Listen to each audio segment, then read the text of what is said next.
Oh, gosh, oh boy! It's time for another Monster Mask Mayhem! Wow. Yeah. Only my second episode, and I already got a celebrity cameo there. Thanks, Mickey. Just don't buy my YouTube channel, will ya? You filthy rat. Alright, anyway. Yes, like the rat bastard himself once said, or just said, rather, it is time for another Monster Mask Mayhem installment. And, well, I got a real treat for you guys. Not because it's, like a movie mold piece or anything.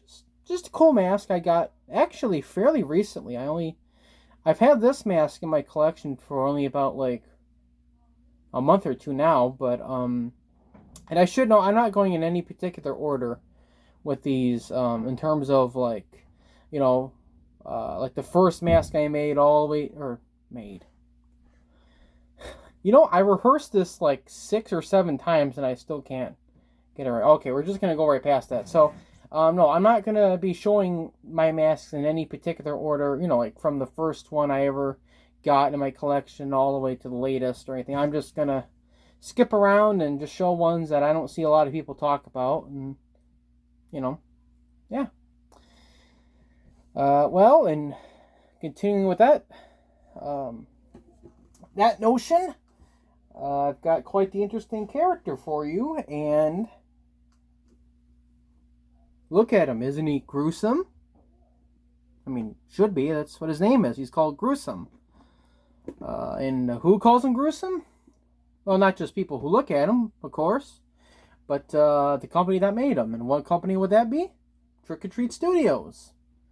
Yes, the company that was founded by Chris Zeffiro and Justin Mabry in 2010, I believe. Yeah.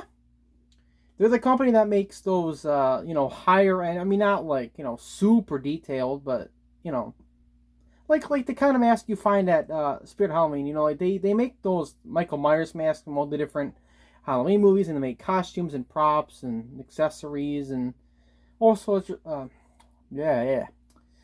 What was that? I don't know. And all sorts of stuff like that. Yeah, this is Gruesome. And obviously, as you can tell from his green skin and his flat head and all the various, stitches and bolts on him, he's obviously a take on the Frankenstein monster. Or as the boring common people just call him Frankenstein, because nobody has ever read the Mary Shelley novel, nor have they seen any of the movies in their entirety. Okay, well, that's a topic I hear people bitch and moan about all the time. I'm not going to go into it. I don't want to sound like a petty old man. Oh, you people! No. So, yes, this is a Frankenstein monster, and I'm not choking him or anything. I'm just, he's kind of hard to hold. I have him on a plastic lemonade bottle, or is it lemonade or smoothie? Well, it's a big plastic bottle that's empty, and I don't want him to be tipping over if I just hold it by the bottle. Okay. So anyway. Yeah, this was made by Trick or Treat Studios, and, well, it was sculpted by Justin Mabry, like many of the masks at Trick or Treat are, but it was actually not his design.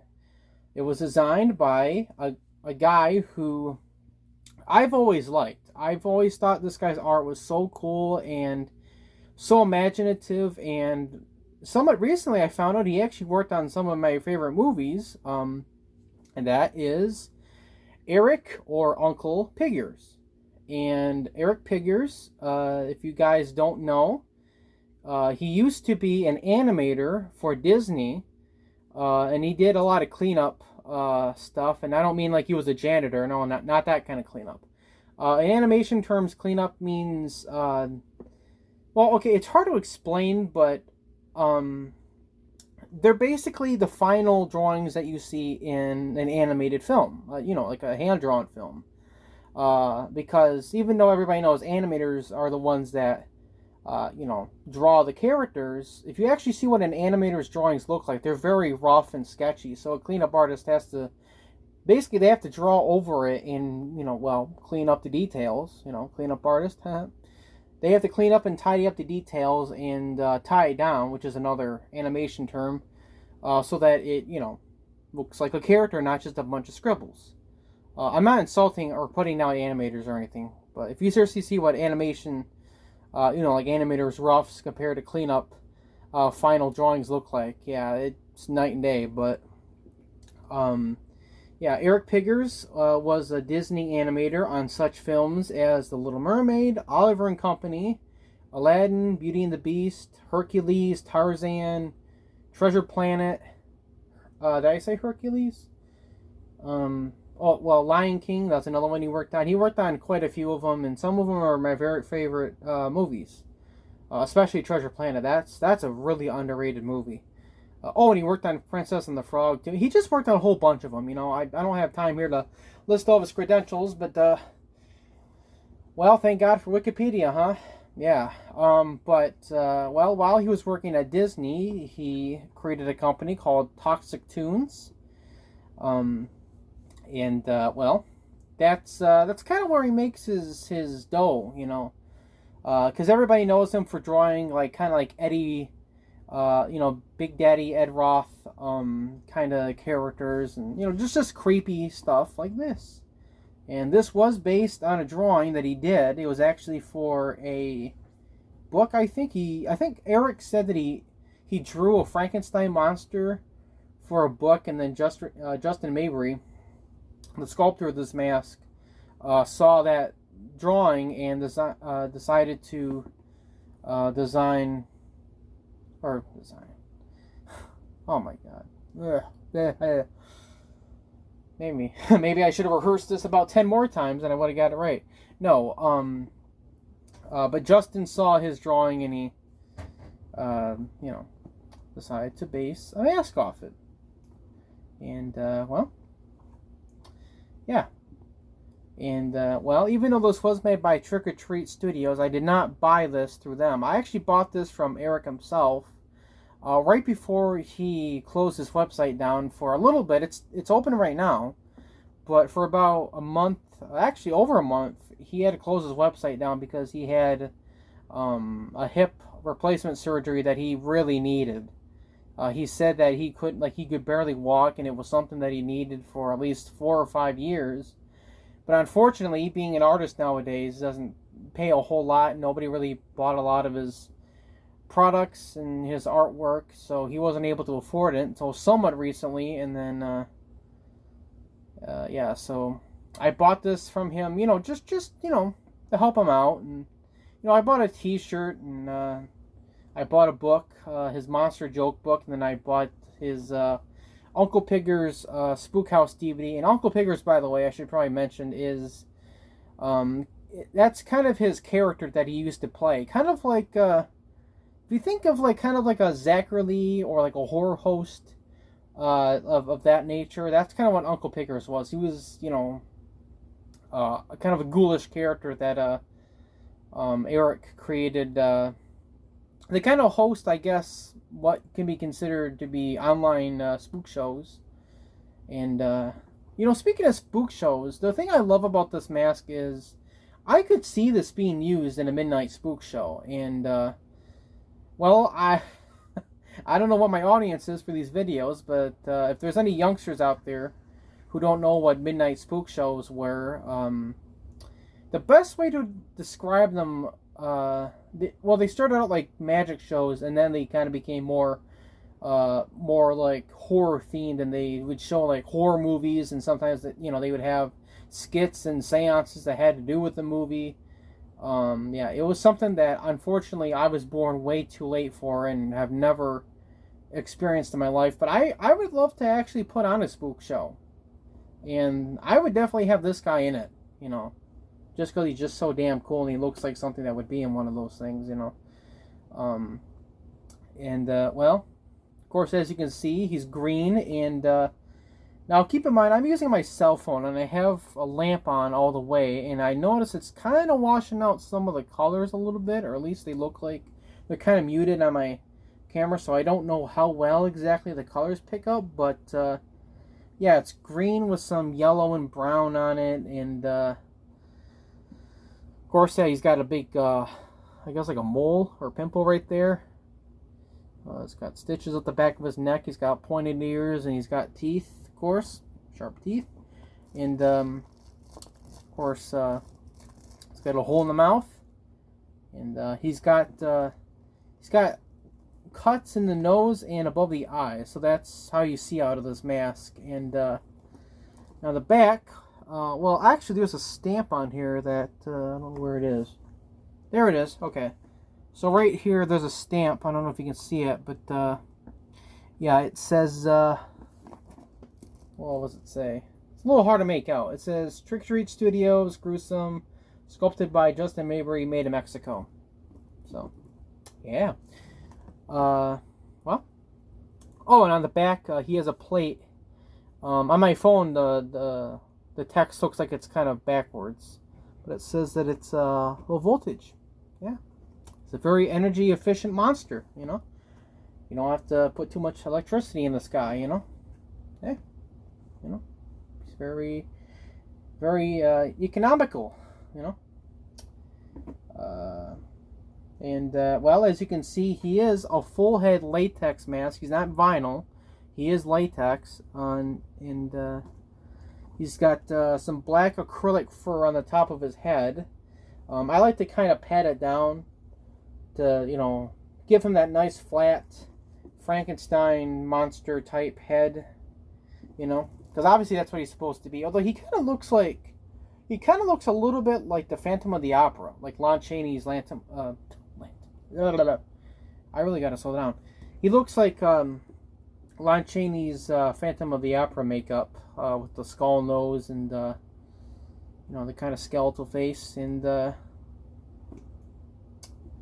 yeah. Oh, did I mention there's a hole right between the teeth? Yeah, I have plastic bags stuffed in here, but yeah, there is actually a big hole like right in his teeth for you to breathe out of. Or like Uncle Pigors says, you could drink beer in it.